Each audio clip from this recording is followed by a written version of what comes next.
Assalamu alaikum wa rahmatullahi wa barakatuh. Welcome to another episode of Sapience Thoughts, where we discuss theophilosophical issues, where we refute those individuals with their specious claims, those detractors of Islam and their arguments, and where we also make an argument for the veracity of Islam.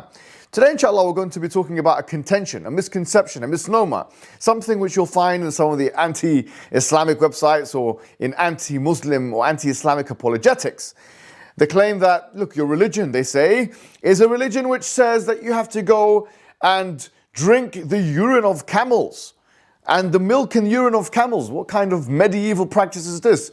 We have come a long way by way of pharmacology and medicine, and look, your religion wants to bring us back. Your religion wants to bring us back to the dark ages. This is what they claim, but is this a true claim? And what are they basing this claim on? They're basing this claim on a hadith in Sahih Bukhari, where some individuals came to the Prophet Muhammad having some kind of a disease and complaining of severe pain and torment from that disease.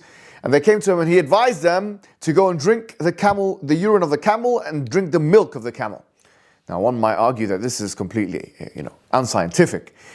And why would he do such a thing? Why would the Prophet Muhammad do such a thing? Is there any kind of scientific backing for this at all?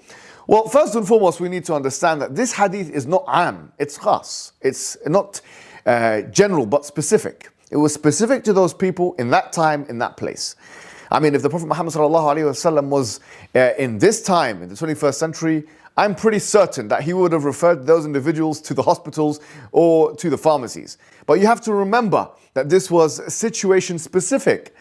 So those individuals that came there, the question is, what might they have had? What kind of conditions might they have had? No, we can speculate. We can say that they might have had edema or some kind of fluid buildup in the stomach and in the liver. We can make those things because camel urine is rich in potassium and it's also rich in albumin.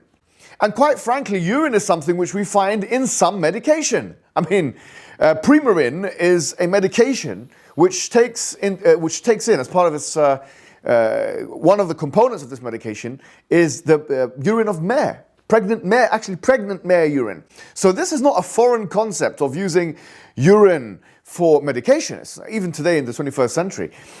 But it's not to say that we as Muslims, when we're not suffering from anything and we have all of the facilitation by way of medical advancement in the 21st century, should be going and drinking camel urine and going to drink the milk of the camel as a way to try and alleviate our illnesses. And the evidence of this is so clear in the Quran. فَاسْأَلُوا أَهْلِ الذِّكْرِ إِن كُنتُمْ لَا تَعْلَمُونَ. Go and ask the people of specialism if you don't know, the Quran says, thereby giving authority to doctors. The Prophet Muhammad tells us to go to those reputable doctors.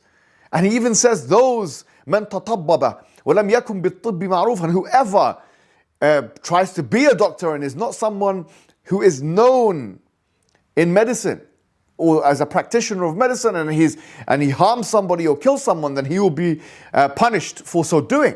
So there is clear redirection from the Islamic paradigm of going to those specialists, those medical specialists for our needs. So no, this is not a general kind of directive from the Prophet or prescription of the Prophet. In fact, even the medieval scholars like Ibn al-Qayyim al-Jawziyah make this very clear in their tracts, in their kutub, in their books about the prophetic medicine and so on and so on. That this is a specific kind of remedy for a specific kind of people in a specific kind of context. And yes, we can try and speculate as to what these individuals may have had and what that prescription, that so-called, if you want to pull it this way, prescription would have had by way of relieving effect to those individuals. So really, there's no way you can go in this criticism, because what can you say? That potassium and albumin and calcium, whatever is in the cocktail of prescriptions that the Prophet ﷺ told those individuals would have had no relieving effect for absolutely any disease that can come in. You can't make that claim, unfortunately. You'd have to be making that claim. You'd have to say, for you to have a kind of valid scientific argument here, if you want to call it that, you'd have to say that this cocktail of prescriptions that the Prophet gave to those individuals would have been useless in any disease that those individuals would have had. And that's an impossible claim, because we know that there are nutrients. They're nutrient rich, those things, that cocktail of things that we've just talked about, the camel urine and the milk. It has potassium and albumin and other things. So unless you want to be brave enough to make a claim like that, which can be easily refuted, and has been, really, if you think about what I've just said, then I would say stop being immature. Urine is part of the drugs that we consume in the 21st century. This is not a way of disproving the prophethood of Prophet Muhammad sallallahu alaihi wasallam. Really what this is a cheap way of trying to mock the religion of Islam and the Prophet of Islam. But the joke is on you, oh detractor, because the truth of the matter, the reality of the situation is that the Prophet and Islam gives us clear directives to go to those who are specialists in the field, including, of course, medical professionals. Wassalamu alaikum wa rahmatullahi wa barakatuh.